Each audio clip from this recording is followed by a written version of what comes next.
Gulf breaking ന്യൂസിലേക്ക് സ്വാഗതം. പ്രവാസലോകത്തെ വിവിധ വാർത്തകൾക്കായി ഈ ചാനൽ സബ്സ്ക്രൈബ് ചെയ്യൂ. സാമൂഹിക മാധ്യമങ്ങളുടെ അധാർമികവും നിരുത്തരവാദപരവുമായ ഉപയോഗം നിയന്ത്രിക്കാൻ പുതിയ നിയമനിർമ്മാണം നടത്തണമെന്ന് Qatar Shura council. Speaker Hassan bin Abdullah al ഖാനിമിയുടെ അധ്യക്ഷതയിൽ ഇന്നലെ നടന്ന ഷൂറ കൗൺസിൽ യോഗം ഇത് സംബന്ധിച്ച നിർദ്ദേശം മന്ത്രിസഭയ്ക്ക് മുമ്പാകെ സമർപ്പിക്കാൻ തീരുമാനിച്ചു.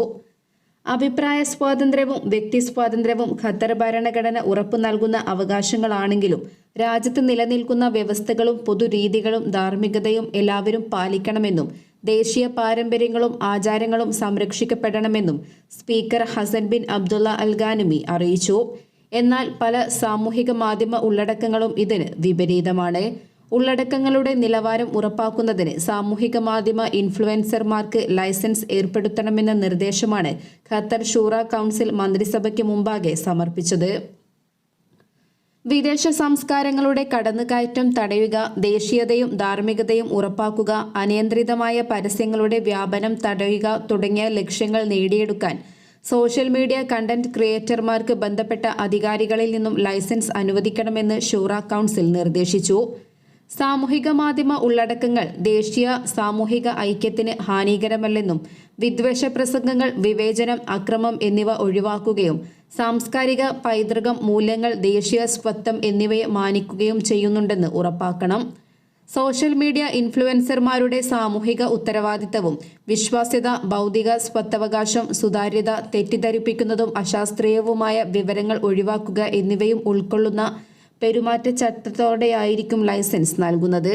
ഇത് സംബന്ധിച്ച നിർദ്ദേശം വിദ്യാഭ്യാസ, സാംസ്കാരിക, കായിക, information committee chairman Khalid bin Ahmed al ഉബൈദാനാണ് ഷൂറ കൗൺസിലിൽ അവതരിപ്പിച്ചത്. ഇതുമായി ബന്ധപ്പെട്ട ചർച്ചകൾക്കൊടുവിലാണ് സാമൂഹിക മാധ്യമ ഉള്ളടക്കം നിയന്ത്രിക്കുന്നതിനുള്ള നിർദ്ദേശം ക്യാബിനറ്റിന് സമർപ്പിക്കാൻ ഷൂറ കൗൺസിൽ തീരുമാനിച്ചത്. സൗദി അറേബ്യയിൽ വ്യാജ ട്രേഡ് മാർക്കുകൾ ഉപയോഗിച്ചുള്ള ഉൽപ്പന്നങ്ങൾക്കെതിരെ നടപടി അതോറിറ്റി കർശനമാക്കി. അതോറിറ്റി നടത്തിയ പരിശോധനയിൽ വിവിധ ഉൽപ്പന്നങ്ങളും പിടികൂടി. 5 ലക്ഷത്തോളം ട്രേഡ് മാർക്കുകളാണ് ഔദ്യോഗികമായി രജിസ്റ്റർ ചെയ്തിട്ടുള്ളത്. സൗദി ഇന്റലക്ച്വൽ പ്രോപ്പർട്ടി അതോറിറ്റിയാണ് 2024 ആദ്യ പകുതിയിൽ 8.73 ലക്ഷം വ്യാജ വാണിജ്യ ചിഹ്നങ്ങൾ ഉപയോഗിച്ച ഉൽപ്പന്നങ്ങൾ പിടികൂടിയത്. ഇതിൽ 50% വാഹന ഉപകരണങ്ങൾ, 22% ഭക്ഷ്യ ഉൽപ്പന്നങ്ങൾ, 6% ക്ലീനിംഗ് മെറ്റീരിയലുകൾ എന്നിവ ഉൾപ്പെടുന്നു. 2 ലക്ഷത്തോളം വ്യാജ ടയറുകളാണ് പിടിച്ചെടുത്തത്. 47,634 ട്രേഡ് മാർക്കുകളും 7,234 പേറ്റന്റുകളും 1,935 ഡിസൈനുകളും 2,682 കോപ്പിറൈറ്റ് അപേക്ഷകളും രജിസ്റ്റർ ചെയ്തിട്ടുണ്ട്. വ്യാജ ഉൽപ്പന്നങ്ങൾക്കെതിരെ സാങ്കേതിക സുരക്ഷയും ബോധവൽക്കരണ ക്യാമ്പയിനുകളും അതോറിറ്റി ശക്തമാക്കുകയാണ്.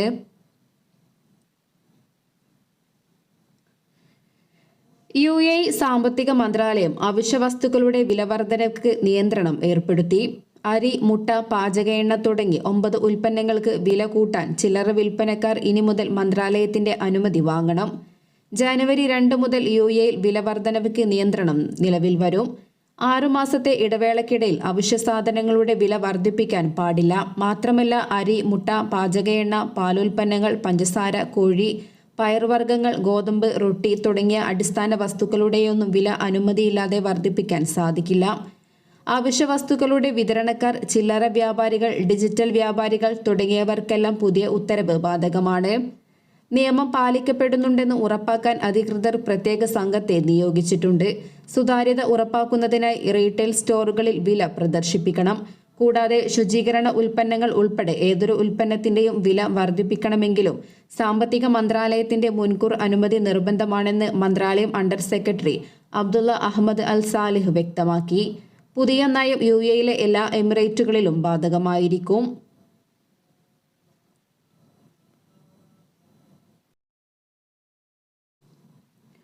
ഒമാനിൽ എക്സൈസ് നികുതി ബാധകമായ ചരക്കുകളിൽ ഒട്ടിച്ചിരിക്കേണ്ട ഡിജിറ്റൽ ടാക്സ് സ്റ്റാമ്പുകൾ 2025 ജനുവരി 31 മുതൽ ശീതളപാനീയ ഉൽപ്പന്നങ്ങളുടെ എല്ലാ ഇറക്കുമതികൾക്കും ബാധകമാകുമെന്ന് ഒമാൻ ടാക്സ് അതോറിറ്റി വ്യക്തമാക്കി. ഘട്ടം ഘട്ടമായി പദ്ധതി നടപ്പിലാക്കുന്നതിന്റെ ഭാഗമായാണ് സോഫ്റ്റ് ഡ്രിങ്ക് ബോട്ടിലുകളിലും നികുതി സ്റ്റാമ്പ് വേണമെന്ന് അധികൃതർ തീരുമാനിച്ചത്. സ്റ്റാമ്പുകളിൽ ഡിജിറ്റൽ ഡാറ്റ രൂപത്തിലോ നേരിട്ട് രേഖപ്പെടുത്തിയതോ ആയ നികുതി സംബന്ധമായ വിവരങ്ങൾ അടങ്ങിയിരിക്കണം.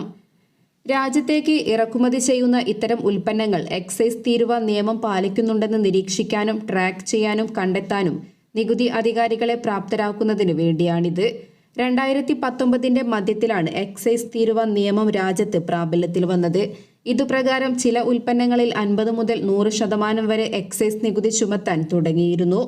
സിഗരറ്റ്, പുകയില ഉൽപ്പന്നങ്ങൾ, മദ്യം, സ്പിരിറ്റുകൾ, കാർബണേറ്റഡ് എനർജി ഡ്രിങ്കുകൾ എന്നിവ ഉൾപ്പെടെയുള്ള ഉൽപ്പന്നങ്ങൾക്കാണ് എക്സൈസ് തീരുവ ബാധകം. പഞ്ചസാര, മധുരമുള്ള പാനീയങ്ങൾ, ടിന്നിലടച്ച ജ്യൂസുകൾ, മറ്റ് റെഡി ടു ഡ്രിങ്ക് പാനീയങ്ങൾ എന്നിവ ഉൾപ്പെടുത്തി 2020 ഒക്ടോബറിൽ എക്സൈസ് തീരുവ ബാധകമായ ഉൽപ്പന്നങ്ങളുടെ പട്ടിക വീണ്ടും വിപുലീകരിച്ചു. നിലവിൽ സിഗരറ്റിനും മറ്റ് പുകയില ഉൽപ്പന്നങ്ങൾക്കും മാത്രമാണ് നികുതി സ്റ്റാമ്പ് വ്യവസ്ഥ ബാധകം. എന്നാൽ പുതിയ തീരുമാനപ്രകാരം ജനുവരി 31 മുതൽ രാജ്യത്തേക്ക് ഇറക്കുമതി ചെയ്യുന്ന എല്ലാ ശീതള പാനീയങ്ങൾക്കും ഈ വ്യവസ്ഥ ബാധകമാണ്. UAEയിൽ പൊതുമാപ്പ് അവസാനിക്കാൻ ഒരാഴ്ച ബാക്കി നിൽക്കെ അനധികൃത താമസക്കാർ എത്രയും വേഗം താമസം നിയമവിധേയമാക്കുകയോ രാജ്യം വിട്ടു പോവുകയോ ചെയ്യണമെന്ന് federal authority four identity, citizenship, customs, port security ആവശ്യപ്പെട്ടു. 31-നകം നടപടിക്രമങ്ങൾ പൂർത്തിയാക്കാത്തവർക്ക് കടുത്ത ശിക്ഷ നേരിടേണ്ടി വരും. നിയമലംഘകരില്ലാത്ത രാജ്യം എന്ന ലക്ഷ്യം സാക്ഷാത്കരിക്കാൻ എല്ലാവരും സഹകരിക്കണമെന്നും അതോറിറ്റി അഭ്യർത്ഥിച്ചു. നിയമലംഘകർക്ക് രേഖകൾ ശരിയാക്കി UAEയിൽ തുടരാനോ രാജ്യം വിട്ടു പോകാനോ മതിയായ കാലയളവ് നൽകിയതായും പൊതുമാപ്പ് ഇനി നീട്ടില്ലെന്നും അധികൃതർ വ്യക്തമാക്കി. സെപ്റ്റംബർ 1-ന് ആരംഭിച്ച 2 മാസത്തെ പൊതുമാപ്പ് അവസരം അപേക്ഷകരുടെ ആധിക്യം മൂലം 2 മാസത്തേക്ക് കൂടി നീട്ടുകയായിരുന്നു. ഇപ്പോഴുള്ളത് അവസാനത്തെ അവസരമാണെന്നും അവശേഷിക്കുന്ന നിയമലംഘകർ എത്രയും വേഗം പൊതുമാപ്പ് പ്രയോജനപ്പെടുത്തണമെന്നും അധികൃതർ ആവശ്യപ്പെട്ടു. പൊതുമാപ്പ് കാലയളവിൽ രാജ്യം വിടുന്നവർക്ക് പുതിയ വിസയിൽ ഏത് സമയത്തും UAEയിലേക്ക് തിരിച്ചു വരാൻ അനുമതിയുണ്ടെന്നും അധികൃതർ ഓർമ്മിപ്പിച്ചു. അതേസമയം അപേക്ഷകർക്ക് കാലാവധിയുള്ള പാസ്പോർട്ട് അല്ലെങ്കിൽ എംബസികളോ കോൺസുലേറ്റോ നൽകുന്ന ഔട്ട് പാസോ ഉണ്ടായിരിക്കണമെന്നും എക്സിറ്റ് പെർമിറ്റ് ലഭിച്ച ശേഷമേ വിമാന ടിക്കറ്റ് ബുക്ക് ചെയ്യാവൂ എന്നും അധികൃതർ അറിയിച്ചിട്ടുണ്ട്. അവസാന ദിവസങ്ങളിലെ തിരക്ക് ഒഴിവാക്കാൻ നേരത്തെ നടപടിക്രമങ്ങൾ പൂർത്തിയാക്കാം. എക്സിറ്റ് പാസ് ലഭിച്ചവർക്ക് രാജ്യം വിടാൻ 14 ദിവസത്തെ സാവകാശമാണ് നൽകിയിരിക്കുന്നത്. എന്നാൽ 31-ന് പൊതുമാപ്പ് അവസാനിക്കുന്നതിനാൽ അതിനു മുമ്പ് തന്നെ രാജ്യം വിടണമെന്നാണ് നിർദ്ദേശം. ക്രിസ്മസ്, പുതുവത്സര ഉത്സവകാലവും ശൈത്യകാല അവധിയുമായതിനാൽ വിദേശ രാജ്യങ്ങളിലേക്കുള്ള വിമാനങ്ങളിൽ തിരക്കും നിരക്കും കൂടുതലാണ്. അതേസമയം പൊതുമാപ്പ് കാലാവധി അവസാനിച്ച ശേഷം പോകണമെങ്കിൽ നിയമലംഘന കാലയളവിലെ മുഴുവൻ പിഴയും നൽകേണ്ടി വരും. 31-ന് ശേഷം UAEയിൽ തുടരുന്ന നിയമലംഘകരെ കണ്ടെത്താൻ ജനുവരി 1 മുതൽ പരിശോധന ഊർജിതമാക്കുമെന്ന മുന്നറിയിപ്പുമുണ്ട്. പിടിക്കപ്പെടുന്നവർക്ക് പിഴയും ഈടാക്കും. ആജീവനാന്ത വിലക്ക് ഏർപ്പെടുത്തിയായിരിക്കും നാട് കടത്തുന്നത്. ഇത്തരക്കാർക്ക് പിന്നീട് ഒരിക്കലും UAEയിലേക്ക് തിരിച്ചുവരാൻ അനുവാദമുണ്ടാകില്ല.